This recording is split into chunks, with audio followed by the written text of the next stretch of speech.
জোরে বলুন নারে তাকবীর। মোটামুটি সত্যি হয়েছে, কিন্তু সেই ফুল পিকআপ হয়নি। আরো জোরে নারে তাকবীর, আরো জোরে নারে তাকবীর। আলহামদুলিল্লাহ, শয়তান সত্যি সত্যি হাসনাবাদ নদী পাড়েই মনে হচ্ছে আমাদের মধ্যে ঝামেলা করতেছে।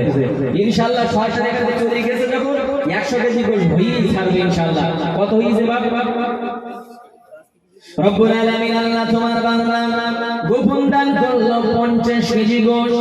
ও রব্বুল আলামিন, আমরা গুনাহগার, দোয়া চাই আল্লাহ তোমার যে বান্দা গোপনে দান করলো, আল্লাহ তুমি তো গোপন দানকে বড় পছন্দ করো। রব্বুল আলামিন যে নিয়ত নিয়ে, যে বাসনা নিয়ে নবীর মহাব্বতে আল্লাহ মাহে শাবানে আল্লাহ 50 কেজি গোশ দেওয়ার কথা করলো, রব্বুল আলামিন তার প্রিয় স্বজনা পঞ্জন যত মানুষ বিদায় হয়ে গেছে, এদের ওসিলাতে তাদের কবরগুলো জান্নাতের বাগান বানিয়ে দাও। আল্লাহ তাআলা উপার্জনে বরকত দাও, হালাল রুজি অর্জন এবং হারামকে বর্জন করে চলবার তৌফিক দাও। আল্লাহ তার সংসারে শান্তি দাও।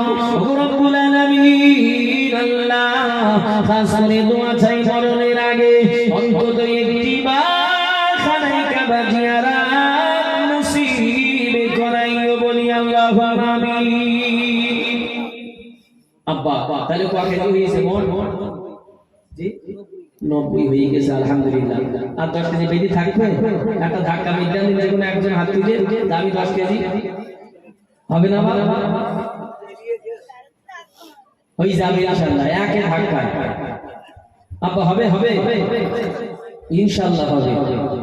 আমি আল্লাহর প্রতি ভরসা করে বলছি ইনশাআল্লাহ অবশ্যই হবে। আপনাদের ভিতর থেকে কেউ না কেউ বলবে। আচ্ছা বাবা, মায়েরা কি বেশি আছে এখানে? জি জি, এখন মায়েরা যদি বলেন না সংসারের মালিক স্বামী, এ কথা মানা যাবে এখন? কেন বলেন দিন? মালিক স্বামী ঠিক আছে, কিন্তু প্রত্যেক মায়েদের অ্যাকাউন্টে আমাদের সরকার মাইনে দিচ্ছে বলে। আগে দিতে কত করে? 500, খবর সেদিন শুনছিলাম এখন বাড়িয়ে গেছে ডবল। মানে গত বছর যারা 1000 দিয়েছে এবছর কত দিতে হবে? হ্যাঁ, সেই খেয়াল করে মায়েদের বলবো, সেইভাবে যদি আপনারা বেশি থাকে, আর যদি মনে করেন না আমাদের স্বামীগুলোই কবরে যাবে আমরা বেশি থাকবো, আপনারা চুপ করে বসে থাকেন, দিতে হবে না। আর যদি মনে করেন যে আমাদেরকেও যেতে হবে,